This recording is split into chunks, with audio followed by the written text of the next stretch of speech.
এথোক দুথোক নহয়, শ শ পকা কলৰ থোকে শোভা বৰ্ধন কৰা উত্তৰ গুৱাহাটীৰ এটা বিশেষ উৎসৱ। উৎসৱস্থলীৰ কেওফালে কেৱল থোকে থোকে পকা কল। যেন পকা কলৰ থোকেৰে মালা গাঁঠি থোৱা হৈছে উৎসৱস্থলীত। এয়া হৈছে উত্তৰ গুৱাহাটীৰ ঐতিহ্যমণ্ডিত মধুপুৰ গোপাল থানৰ গোপাল উৎসৱৰ পৰিৱেশ। গোপাল উৎসৱ উপলক্ষে ভক্তই এনেদৰে আগবঢ়াইছে শ শ পকা কলৰ থোক। জনবিশ্বাস মতে গোপাল থানৰ গোপাল উৎসৱত পকা কল আগবঢ়ালে ভক্তৰ মনোকামনা পূৰ্ণ হয়। প্ৰতি বছৰৰ দৰে এইবেলিও যি ধূপতল শ্ৰী শ্ৰী গোপাল থানৰ বাৰ্ষিক উৎসৱ বিগত বছৰৰ দৰে এইবেলিও আৰম্ভ হৈছে।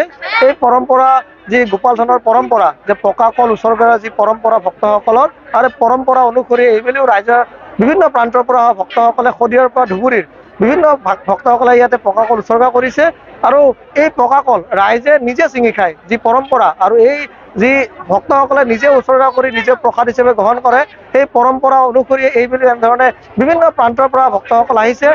পুৱাৰে পৰা বিভিন্ন প্ৰান্তৰ পৰা ভক্তসকলে কল উৎসৰ্গা কৰিছে। বিশেষকৈ এজন ভক্তই এইবেলি 101 থোক পকা কল আগবঢ়াইছে।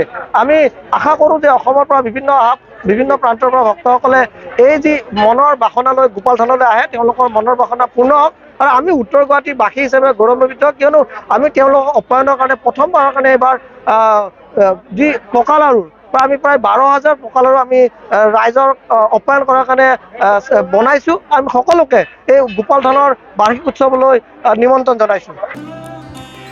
এই পকা কল ভক্তই নিজে প্ৰসাদৰ দৰে গ্ৰহণ কৰিব পাৰে, ঘৰলৈও নিব পাৰে পকা কল। তাৰ বাবে কোনেও বাধা নিদিয়ে আপোনাক।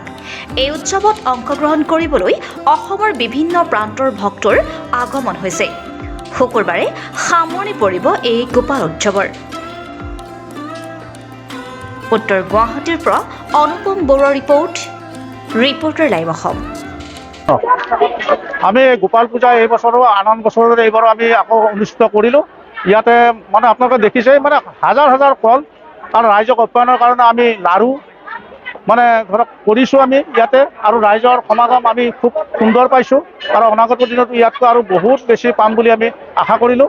আৰু ইয়াতে এতিয়ালৈ মানে হাজাৰ হাজাৰ কল আজিয়েই হ'ল আৰু 3 দিনৰ কাৰণে আৰু আমাৰ ধৰক কিমান হয় আমি নিজে ক'ব নোৱাৰিম আৰু ইয়াতে।